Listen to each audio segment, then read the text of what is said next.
Assalamualaikum warahmatullahi wabarakatuh. Perkenalkan, nama saya Dea Juniarti dari kelas 11 Keperawatan.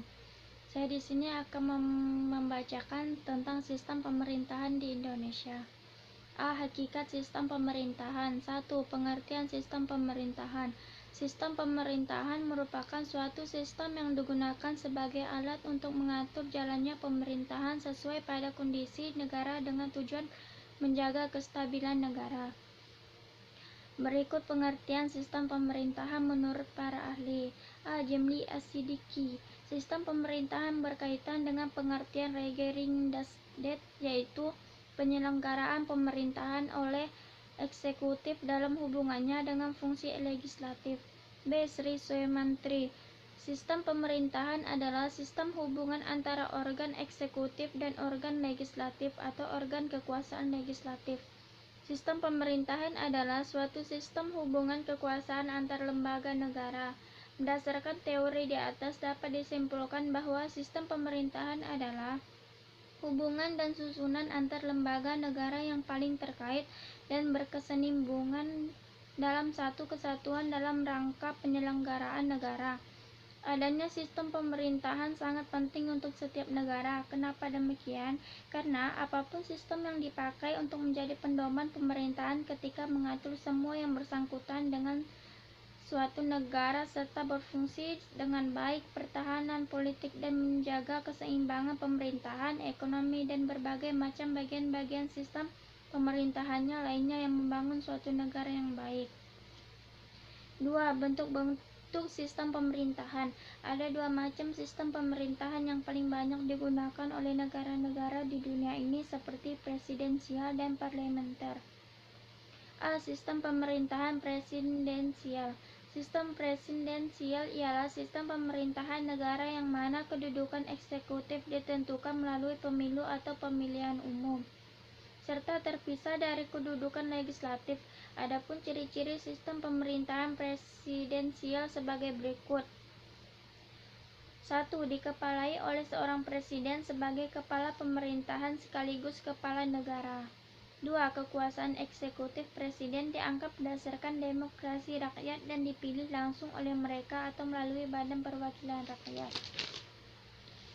3. Presiden memiliki hak prerogatif atau hak istimewa untuk mengangkat dan memberhentikan menteri-menteri yang memimpin kementerian dan non-kementerian. 4. Menteri-menteri hanya bertanggung jawab kepada kekuasaan eksekutif. 5. Kabinet dibentuk oleh presiden. Kabinet bertanggung jawab kepada presiden. 6. Presiden tidak bertanggung jawab kepada parlemen. 7. Presiden tidak dapat membubarkan parlemen seperti dalam sistem parlementer. 8. Parlemen memiliki kekuasaan legislatif dan sebagai lembaga perwakilan. 1. Sistem pemerintahan parlementer. Sistem pemerintahan parlementer adalah sistem pemerintahan di mana parlemen mempunyai peranan yang sangat penting. Parlemen mempunyai wewenang yang penting dalam menentukan sistem negara. Dalam pemerintahan parlementer memiliki karakteristik sebagai berikut. 1. Anggota parlemen terdiri atas orang-orang dari partai politik yang memenangkan pemilihan umum sehingga memiliki peluang besar menjadi mayoritas dan memiliki kekuasaan besar di parlemen. 2. Badan legislatif atau parlemen adalah satu-satunya badan yang anggotanya dipilih langsung oleh rakyat melalui pemilihan umum. 3. Kabinet bertanggung jawab kepada parlemen dan dapat bertahan sepanjang mendapat dukungan mayoritas anggota parlemen. 4. Sebagai imbangan, parlemen dapat menjatuhkan presiden atau raja atas saran dari Perdana Menteri dapat membubarkan parlemen. 5. Kabinet terdiri atas para menteri dan Perdana Menteri sebagai pemimpin kabinet. 6. Kepala negara tidak sekaligus sebagai kepala pemerintahan. Sistem pemerintahan di Indonesia. Indonesia merupakan negara merdeka yang memiliki sistem dalam mengelola negaranya. Dalam pertumbuhan dan perkembangan sejarah ketatanegaraan, Indonesia telah mengalami beberapa perubahan dalam sistem pemerintahan sesuai dengan situasi dan kondisi zaman. Periode ketatanegaraan Indonesia dapat dirinci sebagai berikut. 1. Periode berlakunya Undang-Undang Dasar 1945. 2. Periode berlakunya Konstitusi RIS 1949. 3. Periode berlakunya Undang-Undang Dasar sementara 1950. 4. Periode berlakunya kembali Undang-Undang Dasar 1945. 5. Periode reformasi. Pelaksanaan sistem pemerintahan presidensial di Indonesia terdapat beberapa kelebihan dan kekurangan. Berikut ini kelebihan sistem pemerintahan presidensial Indonesia. 1. Pemerintah mempunyai waktu untuk menjalankan programnya yang tidak dibayangi oleh krisis kabinet. 2. Presiden tidak dapat membentuk atau membubarkan DPR. 3. Presiden dan menteri selama masa jabatannya tidak dapat dijatuhkan oleh DPR. 4. Memberikan kepastian hukum dan supremasi hukum dalam penyelenggaraan pemerintahan negara. 5. MPR dapat memberhentikan presiden dan atau wakil presiden dalam masa jabatannya menurut Undang-Undang Dasar 1945.